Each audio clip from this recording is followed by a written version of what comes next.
Democracy depends on a free press. Please support our independent journalism at democracynow.org/give. Welcome to Democracy Now!, democracynow.org, the War and Peace Report. I'm Amy Goodman. Officials in Gaza say Israeli attacks over the past day have killed at least 95 Palestinians and injured 440 others. Among the dead are 18 people, including children, killed when Israel bombed a school housing displaced Palestinians in Khan Yunis. The airstrike came hours after Israeli planes dropped leaflets ordering people in Khan Yunis to leave their homes and head west. Honestly, there isn't a single centimeter in the Gaza Strip that's truly safe. But some areas are relatively safer than others. The Israelis call it a safe zone, but in reality, it's not. Every day or two, you see them hitting a tent here or a house there, even a person in a car. There's no safe place in this country. Separately, an Israeli strike hit the roof of an administrative building of the Al-Aqsa Martyrs Hospital in Deir al-Balah, setting off fear and confusion among medical staff and patients. Meanwhile, the U.S. and Israeli-backed private organization Gaza Humanitarian Foundation said it's suspending aid distribution for a day to address security concerns. Israel's military warned Palestinians that roads leading to the aid distribution centers will be considered combat zones. This comes after 3 days of attacks on Palestinians at aid sites that killed 102 people and left nearly 500 others wounded. The UN High Commissioner for Human Rights has called for a prompt and impartial investigation into each of the attacks, which he says could constitute a grave breach of international law and a war crime. This is a spokesperson for the UN Human Rights Chief. The willful impediment of access to food and other life-sustaining relief supplies for civilians may constitute a war crime. The threat of starvation, together with 20 months of killing of civilians and destruction on a massive scale, repeated forced displacements, intolerable, dehumanizing rhetoric and threats by Israel's leadership to empty the Strip of its population also constitute elements of the most serious crimes under international law. Syrian officials have condemned Israeli airstrikes on the Syrian province of Daraa, which they say caused heavy human and material losses. Israel launched the strikes Tuesday after officials said they tracked 2 projectiles fired from Syria into open ground in the Israeli-occupied Golan Heights. After the fall of Bashar al-Assad in December, Israel waged a months-long campaign of airstrikes that destroyed much of Syria's military infrastructure. South Korea's elected liberal opposition candidate Lee Jae-myung as president in a snap election. Speaking to supporters outside the National Assembly in Seoul, President Lee promised to strengthen South Korea's democracy after his predecessor, Yoon Suk-yeol, briefly and unsuccessfully declared martial law. I will fulfill the first mission that people have entrusted to me, which is to overcome the insurrection and make sure that there will be no military coup that threatens the people with the weapons entrusted by them. I will look for dialogue and communication between South and North Korea and find a way to coexist and cooperate to find a path to shared prosperity. In Sudan, at least 5 humanitarian aid workers were killed in a deadly overnight ambush on a United Nations food delivery convoy Tuesday in Darfur. The 15-truck food aid convoy was transporting critical supplies from Port Sudan to North Darfur when it was attacked by unknown assailants, injuring several others. The World Food Programme and others condemned the attack, in which trucks were burned, as a violation of humanitarian law and urged an investigation, as the convoy's route had been shared in advance with the Sudanese Army and Rapid Support Forces. This comes as Sudan is facing worsening famine, exacerbated by the sudden suspension of U.S. aid by the Trump administration, which experts warn could prompt one of the deadliest hunger crises in the last half a century. Unprecedented crisis that we are facing. This is a crisis of humanity. Without a significant increase in funding, life-saving assistance cannot be delivered at the scale and at the speed that is required. More than 2 years of war in Sudan has created what international groups describe as the world's largest displacement and hunger crisis, with an estimated 4 million people forced to flee Sudan since 2023, according to the UN.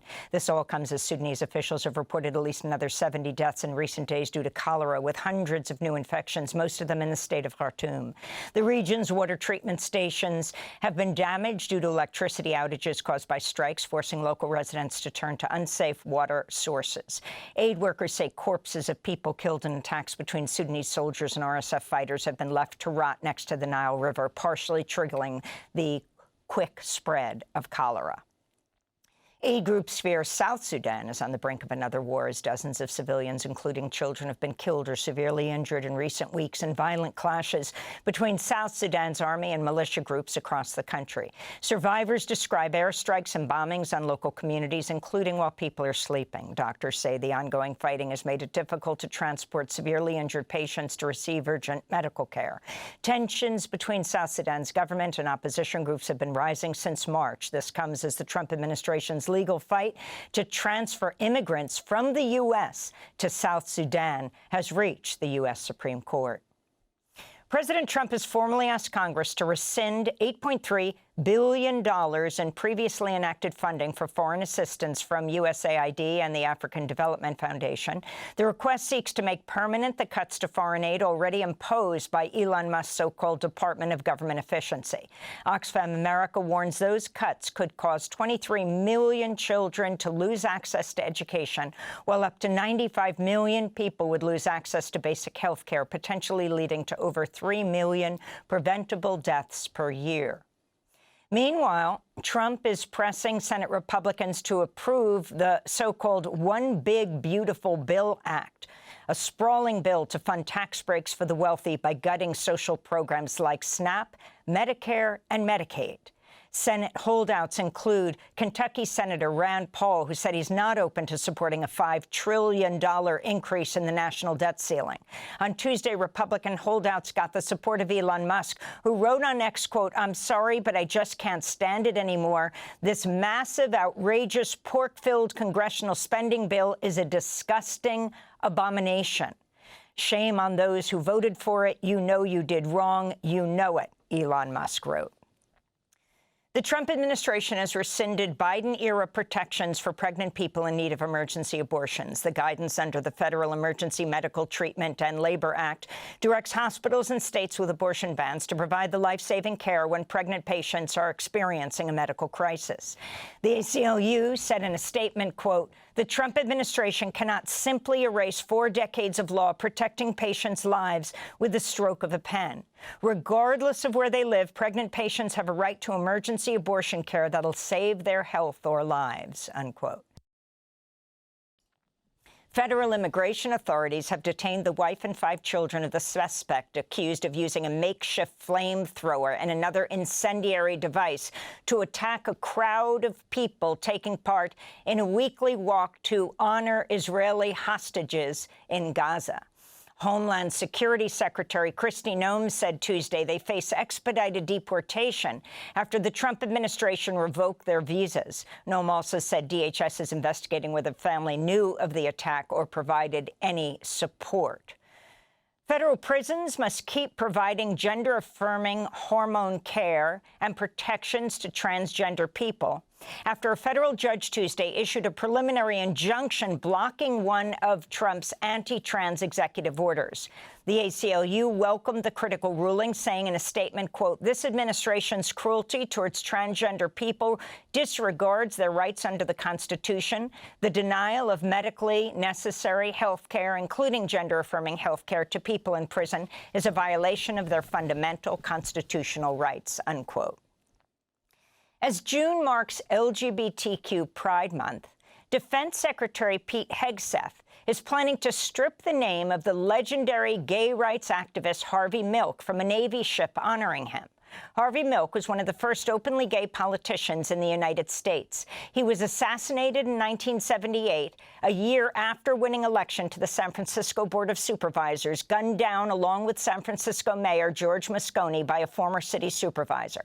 Hegseth is also reportedly planning to expand the purge of names to include other prominent civil rights figures such as abolitionist Sojourner Truth, Medgar Evers, and labor leader Cesar Chavez. The White House is seeking to shut down the Chemical Safety and Hazard Investigation Board, according to White House budget documents released Friday. Since it was founded in 1998, the independent agency has led investigations into major disasters, including fatal explosion of ammonium nitrate fertilizer in West Texas in 2013 and the 2010 Deepwater Horizon oil well blowout in the Gulf of Mexico. And the city of Tulsa has announced reparations for the 1921 Tulsa Race Massacre, when white rioters murdered an estimated 300 black residents of the city's Greenwood neighborhood known as Black Wall Street, looting and destroying homes and businesses. A Justice Department report in January concluded the massacre was a coordinated military-style attack. Despite that, no one was ever convicted or held criminally accountable. On Sunday, Tulsa Mayor Monroe Nichols announced a $105 million reparations package during a ceremony commemorating the first-ever official Tulsa Race Massacre Observance Day. This is not the age-old battle of black versus white, or the more contemporary battle of blue versus red. This is about putting those petty divisions and outdated thinking behind us as we press on together. This effort is about reconciliation. It is about repair. It's about renewal, and it's about righteousness. And those are some of the headlines. This is Democracy Now!, democracynow.org, The War and Peace Report. I'm Amy Goodman in New York, joined by Juan Gonzalez in Chicago. Hi, Juan. Hi, Amy, and welcome to all of our listeners and viewers across the country and around the world. Democracy Now! Is funded by viewers like you.